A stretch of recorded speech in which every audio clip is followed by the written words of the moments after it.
السلام علیکم ورحمۃ اللہ وبرکاتہ۔ وعلیکم السلام ورحمۃ اللہ وبرکاتہ۔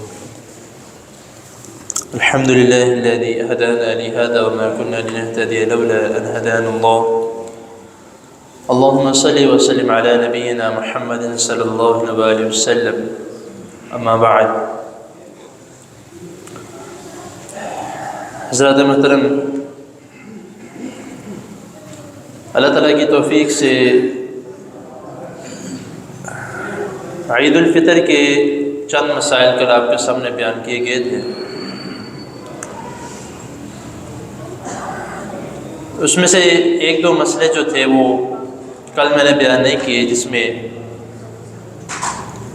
سب سے پہلے جو تھا کہ عید کے متعلق کہ جب عید کا چاند نظر آ جاتا تو رسول اللہ صلی اللہ علیہ وسلم اور صحابہ اکرام رضی اللہ تعالی عنہم ایک دوسرے کو کس طرح مبارکباد دیا کرتے تھے،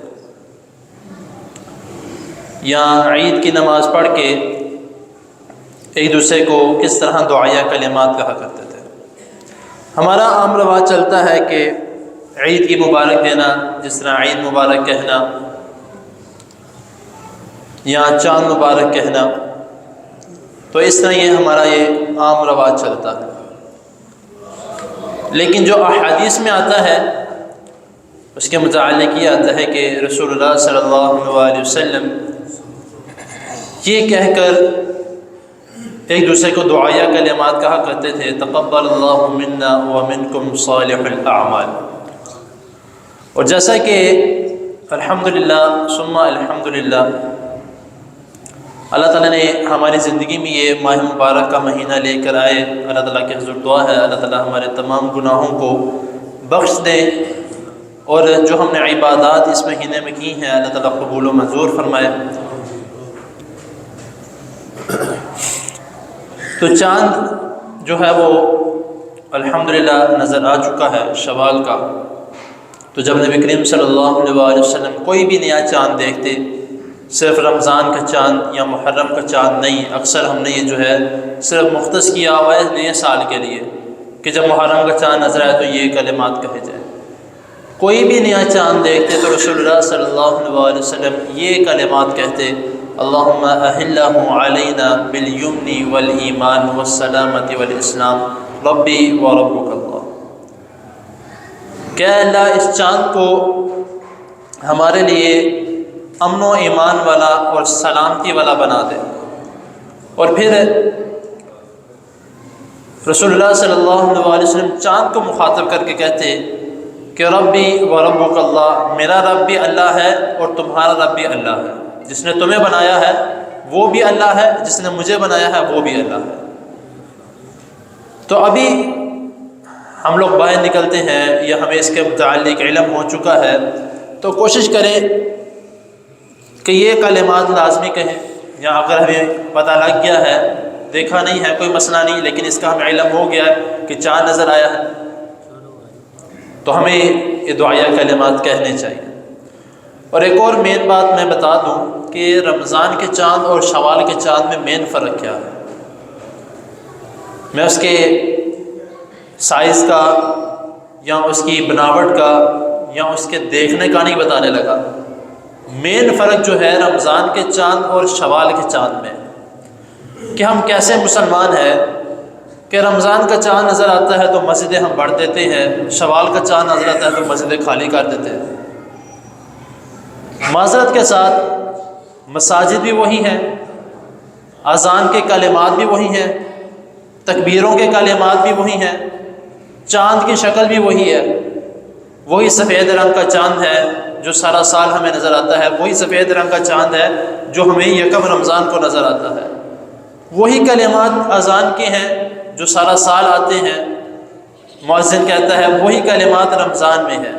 یہ نہیں کہا جاتا حی علی الصلاۃ فی رمضان یا حی علی الفلاح فی رمضان، کیا کہا جاتا ہے؟ حی علی الصلاۃ حی علی الفلاح۔ تو پھر ہم وہی مساجد جن مساجد میں 4 4 5 5 6 6 صفیں ہوتی ہیں، صرف شوال کے چاند نظر آنے کی دیر ہے، وہی مسجد میں صرف اور صرف 10 سے 12 لوگ ایک صف میں ہوتے ہیں، بس اور کوئی نظر نہیں آتا۔ کہاں جاتے ہیں سارے نمازی؟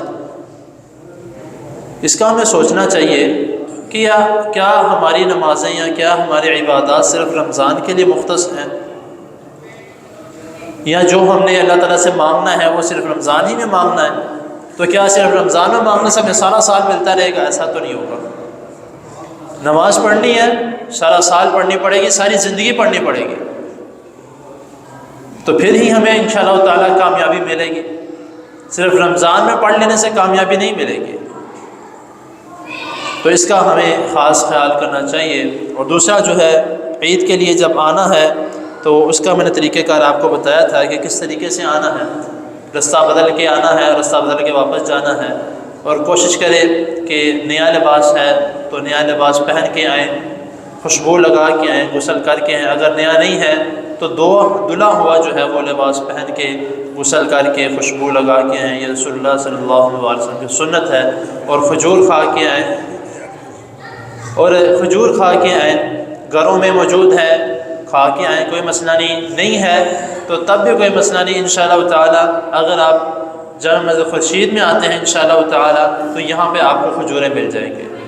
باہر جو ہے وہ الحمدللہ ثم الحمدللہ ہر سال کی طرح جو باہر انتظام کیا جاتا ہے کھجوروں کا، یہاں پہ بھی خواتین کی طرف بھی الحمدللہ جو انتظام کیا جاتا ہے باقاعدگی سے انتظام کیا جائے گا، تو آپ آ کے یہاں پہ بھی کھجور کھا سکتے ہیں، گھر میں ہے تو گھر سے بھی کھا کے آ سکتے ہیں۔